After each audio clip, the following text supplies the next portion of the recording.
Mekhliganj SS এর বিজয়ের মধ্য দিয়ে সম্পন্ন হল হলদিবাড়ি শান্তিনগর ইউনিক ক্লাবের পরিচালনায় 4 দলীয় নকআউট মহিলা ফুটবল টুর্নামেন্ট।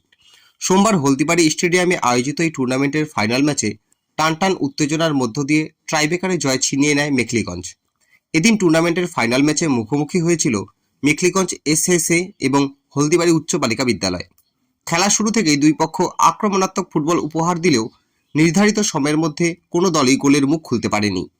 রক্ষণভাগে দৃঢ়তা এবং মাঝমাঠে লড়াইয়ের ফলে নির্ধারিত সময় শেষে খেলাটি 0-0 ব্যবধানে অমীমাংসিত থাকে।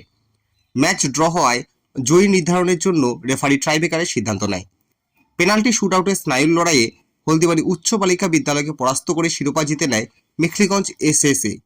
শান্তিনগর ইউনিক ক্লাবের এই মহতী উদ্যোগ স্থানীয় ক্রীড়াপ্রেমীদের মধ্যে ব্যাপক উদ্দীপনা তৈরি করেছে।